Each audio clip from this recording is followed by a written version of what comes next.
Fala galera, Matheus aqui. E os não fãs de cripto que me desculpem por estar falando tanto desse setor nessa semana, mas as notícias estão quentes demais para serem ignoradas. Agora nós temos Sam Bankman-Fried, um dos mais notórios bilionários das cripto, para não dizer o mais notório bilionário das cripto, realizando um movimento de resgate em diversas empresas centralizadas desse setor para acabar com o efeito dominó que tem derrubado grandes nomes. Isso é extremamente relevante não só pelo lado positivo de acabar com essa crise, mas também pelo lado negativo, porque foi justamente isso que aconteceu em finanças tradicionais nas crises que antecederam a criação do Fed lá atrás, 100 anos no passado.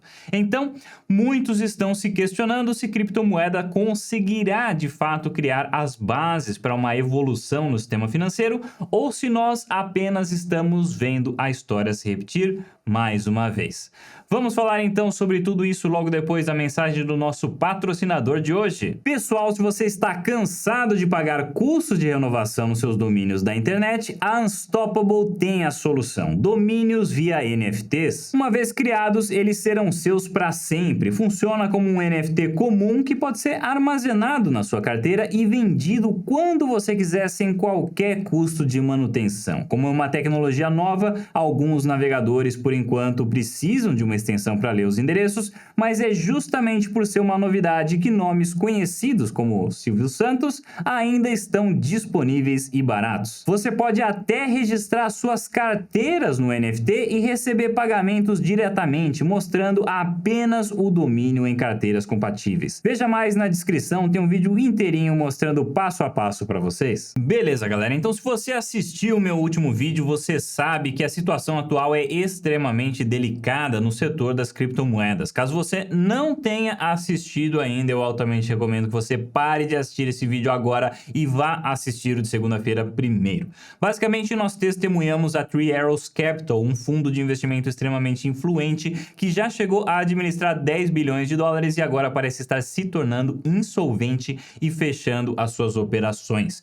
Vimos também gigantes do setor de empréstimos como a Celsius e a Babel Finance bloqueando os fundos dos clientes da noite para o dia e diversos grandes nomes do setor fazendo cortes agressivos na sua folha de trabalho. E é por isso que eu falei que nesse ponto é impossível de saber qual a profundidade do buraco e que outras empresas centralizadas poderiam cair também com essa crise de liquidez. Algumas pessoas me perguntaram o que eu acho da empresa X ou da empresa Y e a resposta, pessoal, é que eu não tenho como falar especificamente da empresa X ou da Y porque eu não tenho informações privilegiadas sobre nenhuma empresa. Mas se você me perguntar o que eu estou fazendo nesse momento, eu vou te responder que tem várias empresas centralizadas que eu gosto bastante, acho que facilitam a vida das pessoas e pretendo voltar a utilizar os serviços delas assim que essa tempestade passar. Mas por enquanto, parece que o meu conservadorismo em deixar as moedas fora das empresas centralizadas é justificado porque um movimento de resgate foi iniciado para impedir que o efeito dominó continue se alastrando. Sam Bankman-Fried, ou SBF, na abreviação do nome dele, ele é o cofundador e presidente da corretora FTX, argumentavelmente a figura mais notória do mercado de criptomoedas neste momento, com uma fortuna estimada em 23 bilhões de dólares. Ele disse que acredita ter o dever de intervir para estancar o contágio, ainda que sob risco de perder dinheiro. E logo na sequência, notícias começaram a pipocar de empresas recebendo acesso a linhas de crédito pela FTX ou pela Alameda Research, um veículo de investimento também utilizado pelo SBF. Por um lado, isso é uma boa notícia, é claro, uma quebra generalizada faria com que milhões de pessoas perdessem muito dinheiro, não só pela queda do Bitcoin e de outras moedas, mas também porque isso atingiria outras empresas centralizadas que nós usamos no nosso dia a dia para facilitar a nossa vida.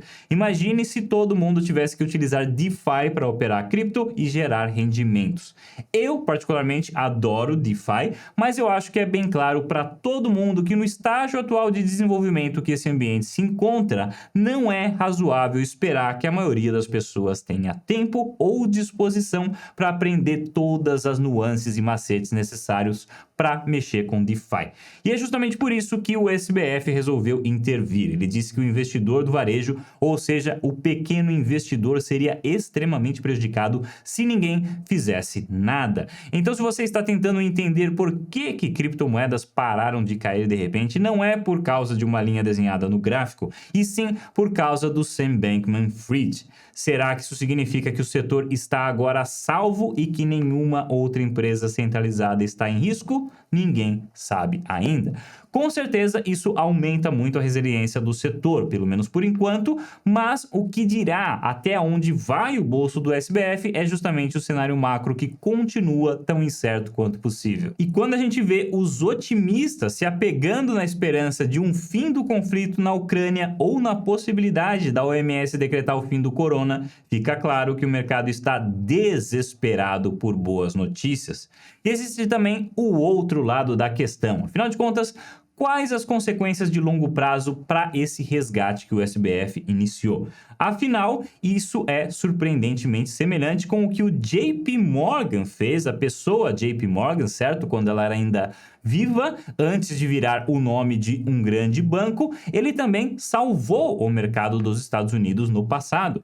Quem estudou história econômica sabe que em 1893, pois é, estamos voltando bastante no tempo agora, mas eis que em 1983 houve um pânico geral no mercado causado também por uma tempestade perfeita, uma soma de diversos eventos muito ruins, todos acontecendo ao mesmo tempo, e que iniciou uma corrida de saques em diversos bancos, fazendo com que várias instituições se tornassem insolventes. A economia naquela época estava em colapso e o banco americano, melhor, o governo americano, estava praticamente falido até que o JP Morgan resgatou o governo dos Estados Unidos. Ele fez um empréstimo de milhões e milhões de dólares em ouro naquela época. E depois, em 1907, novamente começou uma crise financeira que quase aleijou a economia americana e deixou grandes bancos também à beira do colapso. E mais uma vez veio o salvador da pátria da época, o JP Morgan, só que dessa vez não sozinho. Ele recorreu, ou melhor, reuniu os maiores titãs do mercado na época e convenceu todos em fazer um esforço coordenado para salvar as instituições financeiras com problemas. Então, como vocês podem ver aí, salvar os bancos não é uma novidade que começou em 2008. Isso é muito mais antigo e, sinceramente, olhando para a capa deste livro aqui, que diz 1907, lições aprendidas com a tempestade perfeita dos mercados. Eu, ao ler isso, sinceramente me pergunto o que foi que realmente nós aprendemos se nós continuamos repetindo os mesmos erros a cada oportunidade. Curiosamente, o setor de criptomoedas foi criado para redistribuir o poder, hoje concentrado nas mãos de grandes players, e foi criado justamente após a crise de 2008 para ser a solução que impediria essas coisas de acontecerem. Mas o que nós estamos vendo nos convida a refletir se o problema é realmente o sistema financeiro tradicional ou se o verdadeiro vilão não estaria no nosso próprio apetite insaciável por riscos que ressurge sempre que há grandes ciclos de alta no mercado. Se a história vai mais uma vez se repetir, então o que aconteceu depois de 1907 é muito interessante para a gente dar uma olhada.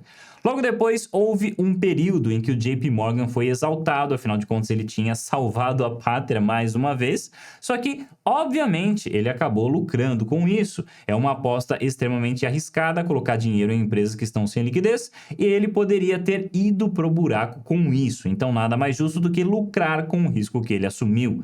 Mas eis que muita gente não viu assim. Muitas pessoas tiveram outras opiniões e surgiram, claro, críticas questionando o nível de controle que ele acabou tendo sobre a economia, o que é uma preocupação justa, até que isso deu então origem a uma coisa chamada Comitê Pujo, que foi instaurado naquela época para questionar o Morgan sobre suas ações. No final das contas, foi essa cadeia de eventos que levou à criação do Fed, o Banco Central norte-americano, em 1913. O mesmo Fed que está aí até hoje atuando como colchão em momentos de queda e freio em momentos de expansão desordenada. Então, pessoal, se a história estiver se repetindo e o SBF for para as cripto o mesmo que o JP Morgan foi para o mercado tradicional 100 anos atrás, a grande pergunta que fica é: quem será o Fed das criptomoedas? No meu palpite, a discussão sobre regulamentações em cripto irá se intensificar inevitavelmente. Se o resgate do SBF der certo e tomara que dê, cripto vai usar o mesmo argumento que as instituições financeiras usam quando fazem porcaria e tem que enfrentar a ameaça de regulamentação. Ou seja, cripto vai dizer que o setor se autorregula, que o setor se autoestabiliza e aprende com os próprios erros e que agora o sistema é muito mais estável do que antes. A mesma coisa que o setor financeiro disse depois de 2008. Cripto também vai utilizar o seu enorme poder financeiro de influência para atrair políticos e fortalecer a sua teoria da autorregulamentação. O próprio SBF já se manifestou dizendo que ele está disposto a doar até $1 bilhão para a campanha do próximo presidente dos Estados Unidos e disse ainda que esse é um teto leve e que o valor pode ir além de $1 bilhão dependendo do que estiver em jogo na época. Então, no meu palpite, eu não seria muito apressado em dizer que regulamentações vão acabar com as criptomoedas, como muita gente está dizendo por aí. É muito mais provável que atrapalhe um pouco a vida das grandes corretoras e é possível que o sistema saia dessa crise mais maduro. Mas, independente do que acontecer, uma coisa é certa: todo mundo, todos nós que estamos vivenciando essa crise neste momento, estamos aprendendo que o verdadeiro adjetivo que dá valor para esse setor não é o termo cripto, e sim o termo descentralizado. Que projetos que são realmente descentralizados e que projetos são descentralizados apenas no nome. Existe até uma sigla para isso, são as moedas DINO, na sigla em inglês, Decentralized in Name Only, ou seja, descentralizadas apenas no nome.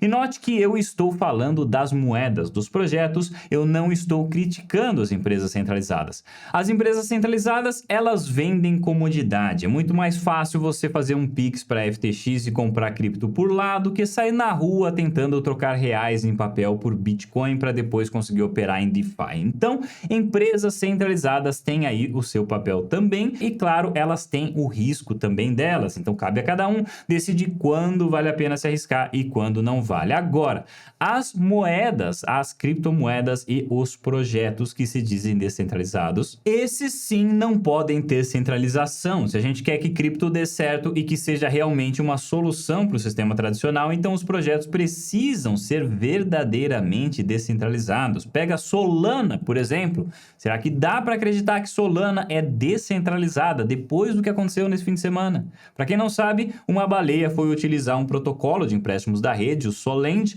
e depositou um monte de dinheiro lá como garantia para tomar um empréstimo. E eis que os desenvolvedores da rede se assustaram com o volume da movimentação, interpretaram aquilo lá como um risco e votaram para dar para eles mesmos extremos poderes para se apropriar da conta da baleia e liquidar as posições dela, mesmo sem ela ter atingido nenhum limite que justifique uma chamada de margem. Então imagine você estudou Solana, achou o projeto muito legal, resolveu colocar o dinheiro lá e de repente sua posição é liquidada sem mais nem menos e sem direito à reclamação. Como você iria se sentir numa situação como essa? Eu até entendo os argumentos dos desenvolvedores, todo mundo ainda está assustado aí com Luna e é possível que tenham interpretado isso como um possível ataque. Então eu não estou dizendo que a atitude deles não tenha nenhuma justificativa. Agora, pessoal, fazer isso em tão pouco tempo nos faz perguntar se a descentralização lá é realmente verdadeira. Felizmente, eles voltaram atrás e não liquidaram a baleia, mas só o fato deles terem conseguido adquirir poderes suficientes para fazer isso em espaço tão curto de tempo levanta muitas questões. Eu disse aqui para as pessoas tomarem cuidado ao comprar alts nesse momento, achando que elas vão voltar para o topo do ciclo passado, porque a verdade é que nada garante que isso daí vai acontecer. A visão do espaço todo está amadurecendo. Nós estamos percebendo que cripto sem a descentralização é só fumaça. Então, pessoal, para concluir este vídeo, o SBF resgatando o setor é uma excelente notícia no curto prazo, e se essa crise servir para abrir os olhos das pessoas para a necessidade de descentralização, é certeza que nós sairemos dessa muito mais fortes, e novas altas para os projetos verdadeiramente descentralizados provavelmente virão. Mas, se o mercado se esquecer dessa lição, então nós continuaremos repetindo a história, ainda que com uma roupagem nova.